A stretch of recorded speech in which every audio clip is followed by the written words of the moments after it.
Right now দক্ষিণী চলচ্চিত্রের দর্শকপ্রিয় তারকা বিজয়কে তো আপনারা সকলে খুবই ভালো করে চিনেন, কেননা এই তারকা তার কেরিয়ারে একাধিক চলচ্চিত্রের মধ্যে উপহার দিয়েছে তিনি তার ভক্তদের। বাইদ এই তারকাকে আগামী দিনে অবশ্য অভিনয় করতে দেখা যাবে থালাপাতি 69 চলচ্চিত্রে। চলচ্চিত্রটিতে অবশ্য তার বিপরীতে পূজা হেগড়েকে অভিনয় করতে দেখা যাবে, যদিও তার এই চলচ্চিত্রটি নির্মাণের দায়িত্বে রয়েছে নির্মাতা বিনোদ। মোরওভার চলচ্চিত্রটির বাজেট অলমোস্ট 300 কোটি রুপির কাছাকাছি, তাই তো বলাই বাহুল্য যে বিগ বাজেটের চলচ্চিত্র হতে যাচ্ছে। এদিকে চলচ্চিত্রটি অবশ্য নির্মাতারা চলিত বছরের অক্টোবর মাসে মুক্তি দিতে চায় বলে জানিয়েছে। ঠিক এজন্য বলাই বাহুল্য যে বর্তমানে তারা চলচ্চিত্রের শুটিংয়ের কাজ নিয়মিত করছে, কিন্তু দুঃখের বিষয় যে এখনও চলচ্চিত্রের কোনো প্রথম পোস্টার নির্মাতারা মুক্তিই দেয়নি। তাই তো চলচ্চিত্রের পর্দায় বিজয়ের লুক কেমন হবে তা দেখার জন্য দীর্ঘদিন সময় ধরে অপেক্ষায় তার ভক্তরা।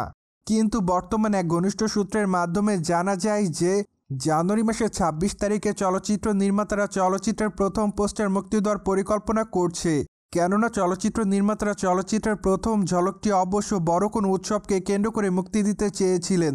যেহেতু 26 ডিসেম্বর প্রজাতন্ত্র দিবস, তাই তো চলচ্চিত্র নির্মাতারা প্রজাতন্ত্র দিবস উপলক্ষে থালাপাতি 69 চলচ্চিত্রের প্রথম ঝলক উন্মোচন করতে চাচ্ছে বলে জানা যায়।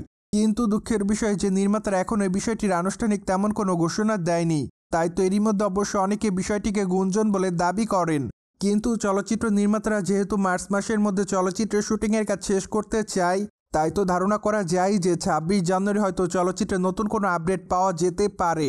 অন্যদিকে বিজয়ের কেরিয়ারের সর্বশেষ চলচ্চিত্র হতে যাচ্ছে থালাপাতি 69, কেননা এরপর অবশ্য এই তারকা রাজনীতিতে মনোনিবেশ করবে বলে জানা যায়। কিন্তু বর্তমানে শোনা যায় নতুন আরেকটি খবর, কেননা মাত্র কয়েকটা দিন আগে জানা যায় বিজয়কে আগামীতে আবারও চলচ্চিত্রের পর্দায় দেখা যাবে। তাই তো ধারণা করা যাচ্ছে থালাপাতি 70 চলচ্চিত্রে অভিনয় করবেন এই তারকা।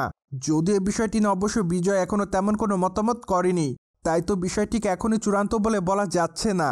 অন্যদিকে সাউথ ইন্ডিয়ান চলচ্চিত্রের দর্শকপ্রিয় তারকা বিজয়কে সর্বশেষ অভিনয় করতে দেখা যায় গড চলচ্চিত্রে। চলচ্চিত্রের পর্দায় অবশ্য তার অভিনয় রীতিমতো তার ভক্ত অনুরাগীদের কাছে নজর কাড়ে, কেননা চলচ্চিত্রের পর্দায় তাকে নায়ক এবং খল চরিত্রে দুটি পার্টে অভিনয় করতে দেখা যায়। সোভিয়ার্স জেনে তো নিলেন 26 জানুয়ারি থালাপাতি 69 চলচ্চিত্রের প্রথম ঝলক উন্মোচন করা হতে পারে। ফলে বিষয়টি নিয়ে আপনাদের কোনো মতামত থাকলে কমেন্ট বক্সে জানাতে ভুলবেন না। Subscribe channel for more update.